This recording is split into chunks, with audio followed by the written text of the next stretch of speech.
मैं B.Led second semester के सभी बच्चों का स्वागत करता हूं।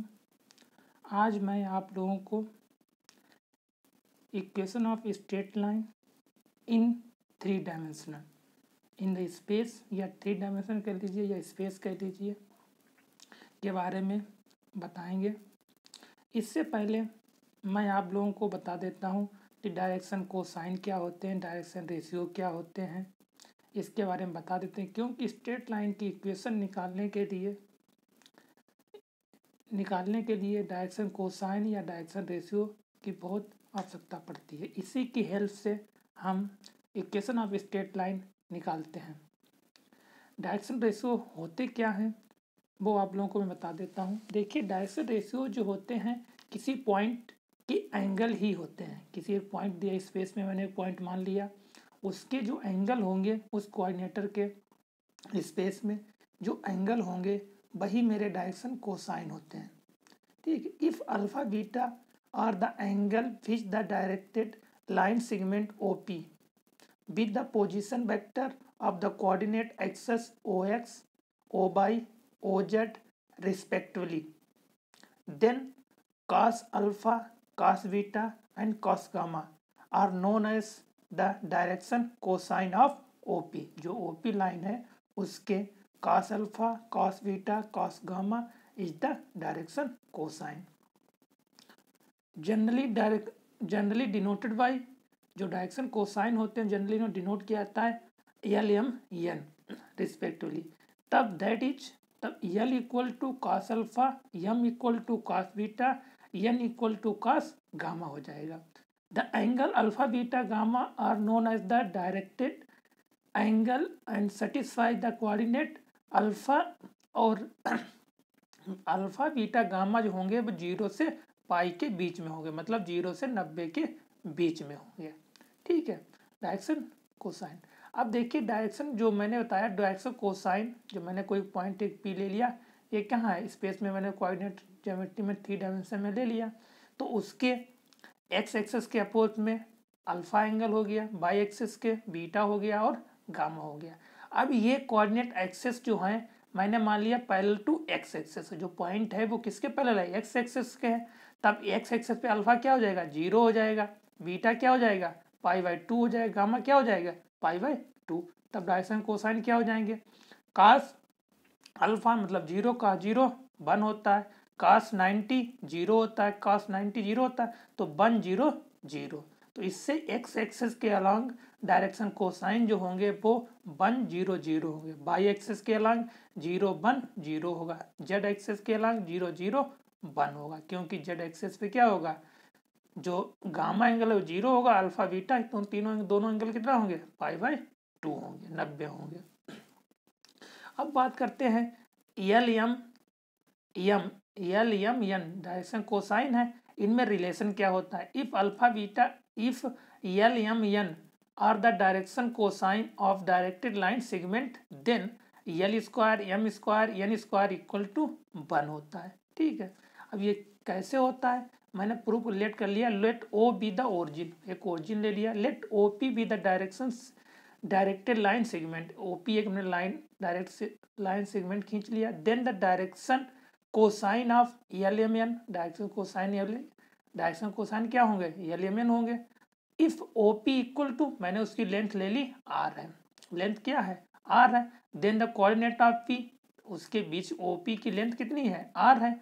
अभी मैंने बताया था उसके कोऑर्डिनेट निकालना हो तो क्या हो जाएगा, LR MR और NR हो जाएंगे। Now OP equal to R, distance कितनी मानी, R मानी है। अब डिस्टेंस फार्मूला ओरिजिन 0 0 और P पॉइंट इसके बीच की डिस्टेंस निकालिए, इक्वल टू किसके होगी, R के बराबर होगी। इसे अब सिंप्लीफाई करेंगे तब L square M square N square equal to 1 होगा, L square plus M square plus N square equal to 1 होगा। इसी प्रकार डायरेक्शन कोसाइन और डायरेक्शन रेशियो क्या होते हैं। डायरेक्शन रेशियो जो होते हैं वो उसका रेशियो, मतलब उसका रेशियो जो होता है डायरेक्शन कोसाइन और डायरेक्शन रेशियो का आपस में इक्वल होता है।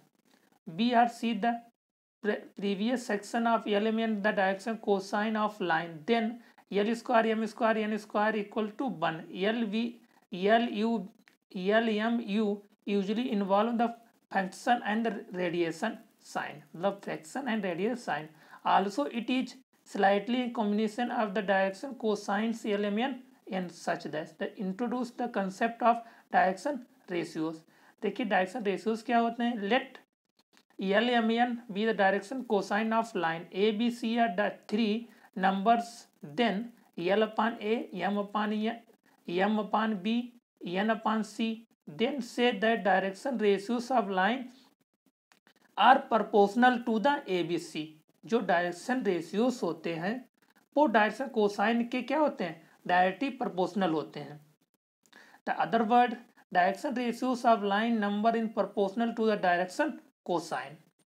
जो डायरेक्शन रेशियोज होते हैं वो directly proportional to the direction cosine. या तो direction ratio proportional to direction cosine होते हैं, otherwise direction ratio proportional to direction cosine होते हैं. अब इसमें डायरेक्शन रेशियो डायरेक्शन कोसाइन में रिलेशन क्या होता है.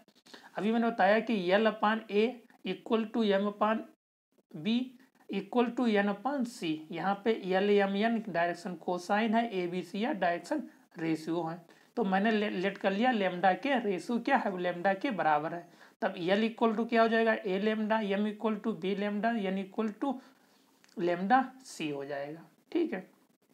नाउ हम जानते हैं L square M square N square equal to 1 होता है. L square plus M square plus N square equal to 1 होता है. यहाँ पे एल एम एन की वैल्यू पुट कर देंगे. उसके बाद मैंने लेमडा कॉमन ले लिया तो A square lambda square common ले लिया, A square plus B square plus C square bracket 1 equal to 1 हो जाएगा. यहाँ से सॉल्व करेंगे तो लेमडा की वैल्यू आ जाएगी plus minus 1 upon A square plus B square plus C square. तो यहाँ से एल की वैल्यू हो जाएगी प्लस माइनस ए अपान ये A square plus B square plus C square.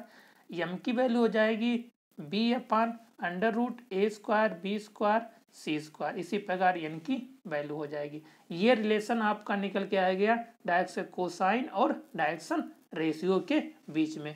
अब कोई भी इक्वेशन दी हो उसके डायरेक्शन कोसाइन आप दो ही पॉइंट जो भी पॉइंट दिया उसका डायरेक्शन कोसाइन भी आप लोग निकाल सकते हैं और डायरेक्शन रेशियोज निकाल सकते हैं.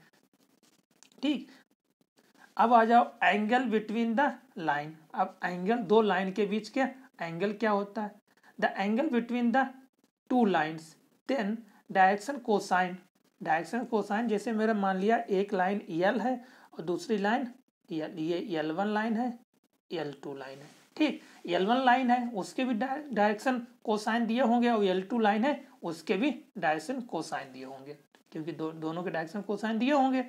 तब पहली लाइन L1 है उसके डायरेक्शन कोसाइन क्या है, L1 M1 N1 एंड दूसरी लाइन L2 है उसके डायरेक्शन कोसाइन है L2 M2 N2.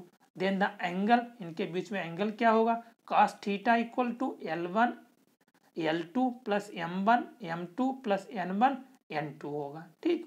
अब देखो जो cos थीटा ये लाइन दोनों क्या है, परपेंडिकुलर है.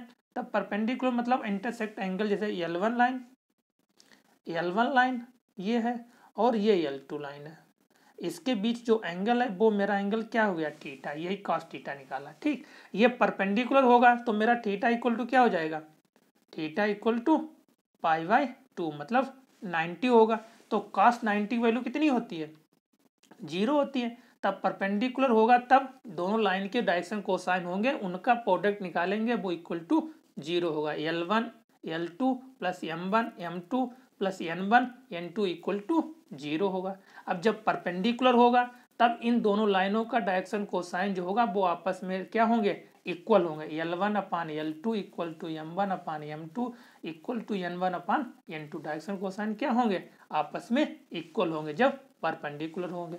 इसी प्रकार जब डायरेक्शन दो लाइन के डायरेक्शन रेशियो दिए हों, अभी तक आप लोगों ने एंगल निकाला डायरेक्शन कोसाइन में, अब जब एंगल दिया हो डायरेक्शन कोसाइन में डायरेक्शन रेशियो दिए हों, let L1 L2 be the line, then the direction ratios of the L1 line and L2 lines are A1 B1 C1 A2 B2 C2 respectively. ये मेरे क्या दिए हैं, डायरेक्शन रेशियोज दिए हैं. तब cos थीटा इक्वल टू क्या हो जाएगा, A1 A2 plus B1 B2 plus C1 C2 upon under root A1 square plus A B1 square plus C1 square multiply under root A2 square plus B2 square plus C2 square, ये cos theta angle हो जाएगा। इसी प्रकार जब perpendicular होंगे तब A1 A2 plus B1 B2 plus C1 C2 equal to 0 होगा। जब पैरेलल होंगे तब इनका आपस में A1 upon A2 B equal to B1 upon B2 equal to C1 upon C2 होगा। ठीक है, the equation of line to think the given point and parallel to the given vector, को एक वेक्टर दिया है। अभी मैं आप लोगों को बताता हूँ वेक्टर फॉर्म में इक्वेशन ऑफ लाइन क्या होगी और कार्टेशियन फॉर्म में क्या होगी। ठीक, वेक्टर पैरेलल किसके वेक्टर दिया, बी वेक्टर के दिया है। मैंने कर लिया let A be the position vector. अभी मैं इससे पहले आप लोगों को वेक्टर मैं बता चुका हूँ पोजीशन वेक्टर क्या होता है, ये सब कुछ मैं आप लोगों को इससे पहले बता चुका हूँ। Position vector of the given point A with respect to the origin O, जैसा कि फिगर में दिया है, of the rectangular coordinate system. Let L be the line passing to the point A, line कहाँ से पास हो रही है, पॉइंट ए से पास हो रही है।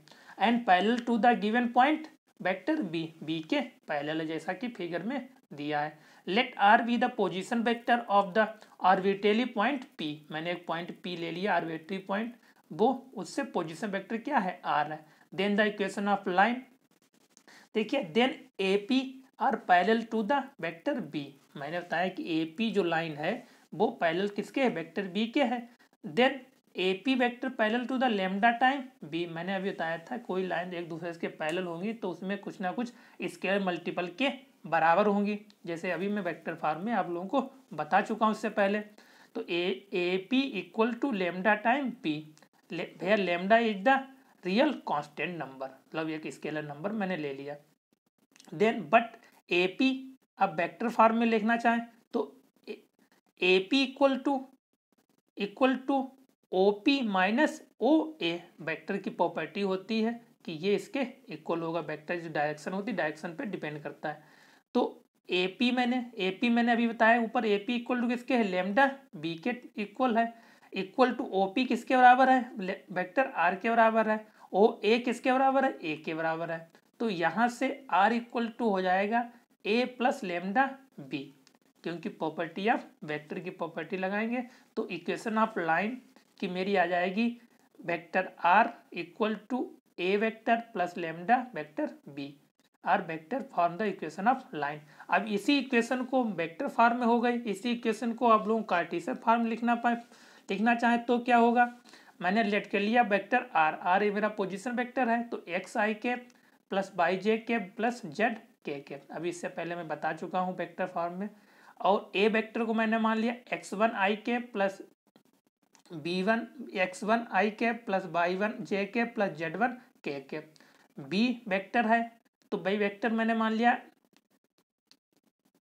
ए आई K plus B J K plus सी के वेक्टर मैंने मान लिया। ठीक है, अभी मैंने इक्वेशन बताई थी कि R equal to R vector equal to A vector plus lambda vector B, इसमें मैंने वैल्यू रख दी, ए आर की वैल्यू रख दी, ए की वैल्यू रख दी और बी की वैल्यू रख दी। अब इनको मैंने सिंप्लीफाई कर लिया, आर आई वेक्टर है तो आई को सिंप्लीफाई कर लिया, जे को जे और के को के सिंप्लीफाई कर लिया।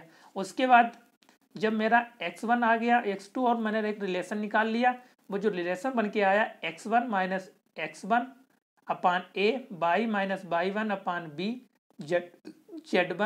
Z minus Z one upon C equal to lambda, lambda मैंने कांस्टेंट माना। यही इक्वेशन मेरी कार्टेशियन फॉर्म में हो गई, इक्वेशन ऑफ लाइन।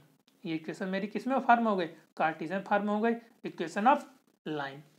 इसी प्रकार the equation of line pass to think the given point, दो पॉइंट दिए हों तब इक्वेशन पास हो रही, तब क्या होगी equation, let A and B the position vector with point A है x1 y1 z1 and point b x2 y2 z respectively. Let R be the position vector of point p, मैंने एक are late अपने तरफ से मान लिया position vector R point p पे। Now O P equal to क्या हो जाएगा, वेक्टर आर माइनस ए हो जाएगा, वेक्टर ए बी क्या हो जाएगा, बी माइनस ए हो जाएगा। नाउ ओपी और ए बी दोनों वेक्टर आपस में क्या है, पैरेलल है। मैंने देखो ओपी और वेक्टर ए बी दोनों क्या है, लाइन, दोनों इक्वेशन ऑफ लाइन क्या है, पैरेलल है, कोलिनियर, जिसे हम कोलिनियर कहते हैं। तीनों पॉइंट क्या है, कोलिनियर पॉइंट है। तब कोलिनियर है तो इनका आपस में रेशियोज क्या होता है, आपस में इक्वल होगा। तो r minus A equal to lambda B minus A, आपस में क्या होंगे, इक्वल होंगे। तब r equal to A plus lambda B minus A हो जाए। यहाँ पर r जो है लेमडा है वो मेरा स्केलर मतलब कांस्टेंट वैल्यू है। दस the vector equation of line, ये वेक्टर इक्वेशन का हो गई। इसी प्रकार कार्टेशियन फॉर्म लिखना चाहें सेम वैसे जैसे मैंने वहाँ पे r की वैल्यू रखी थी आई जे कैप में, एक्स आई कैप जो बी ए की रखी थी और बी की रखी, उसी प्रकार इसमें हम रख लेंगे और इसे सिंप्लीफाई करेंगे। तब मेरी इक्वेशन जो कार्टेशियन फॉर्म में आएगी x minus X one upon x two minus X one equal to by minus by one by two minus by one equal to Z minus Z one upon Z two minus Z one आ जाएगा। ये equation जो इसके ऊपर equation है वो मेरी Cartesian form है, नीचे वाली इक्वेशन मेरी नहीं, ऊपर वाली इक्वेशन है वेक्टर फॉर्म में है, नीचे वाली इक्वेशन मेरी कार्टेशियन फॉर्म में है। ठीक है, अब देखो जो कार्टेशियन फॉर्म में आई है इसी प्रकार X two minus X one और Y two minus by one Z one minus Z two, यही मेरे डायरेक्शन रेशियोज हैं। इसमें डायरेक्शन रेशियो, ये लाइन आई, इसमें डायरेक्शन रेशियोज क्या होंगे, X two minus X one A equal to X two minus X one B equal to Y two minus by one और C equal to Z two minus Z one. यही मेरे A B C क्या है, direction ratios हैं। 2 point दिए, direction ratio हो जाएंगे। इसी प्रकार जब मेरे दो इक्वेशन ऑफ स्ट्रेट लाइन दी हो तो इनके बीच की डिस्टेंस, शॉर्टेज डिस्टेंस क्या होगी, तो between line the line which are neither intersecting, तब लाइन इंटरसेक्ट नहीं कर रही है, और नार पैरेलल और नार कोप्लेनर, मतलब ना इंटरसेक्ट कर रही हैं, ना पैरेलल हैं, ना कोप्लेनर हैं, then the is called skew line. इन ऐसी लाइनों को मैं स्क्यू लाइन कहते हैं। अब ये दोनों स्क्यू लाइन जो हैं इनके बीच की शॉर्टेज डिस्टेंस क्या होगी, let L1 and L2 be the two skew line with equation r equal to A1 plus lambda B1 r equal to A2 plus mu B2। तब इन दो इक्वेशन के बीच की सपोज कर लिया एक लाइन ये है और एक लाइन ये है, ये L1 लाइन है, ये L2 लाइन है। देखिए दोनों लाइन ना पैरेलल है ना इंटरसेक्टेड है, इनके बीच में शॉर्टेज डिस्टेंस क्या होगी, ये मैंने मान ली एक परपेंडिकुलर अपने तरफ से ड्रा कर लिया, मैंने मान लिया M और N पॉइंट। ठीक, यहाँ से वेक्टर फॉर्म में लिखना चाहें तब डिस्टेंस फार्मूला क्या होगी, डिस्टेंस इक्वल टू OM की डिस्टेंस होगी A cross B dot A2 minus A1 upon A2 cross A1 का मोड और होल मोड, ये डिस्टेंस हो गए। अब वैसे निकालना चाहिए, ये पॉइंट निकाल लीजिए, M पॉइंट निकाल लीजिए, N पॉइंट निकाल लीजिए, दोनों पॉइंट निकाल के इसके दोनों पॉइंट के बीच में डिस्टेंस आप लोग निकाल लेंगे। अब मैंने इससे पहले आप लोगों को बता भी चुका हूँ वेक्टर फॉर्म में 2 पॉइंट दिए हैं उसके बीच की डिस्टेंस कैसे निकालेंगे। इसकी हेल्प से आप लोग इक्वेशन ऑफ स्ट्रेट लाइन जो भी दिए हैं, क्वेश्चन आपकी प्रॉब्लम है उनको सॉल्व कीजिए और उनको सॉल्व करो। थैंक्स।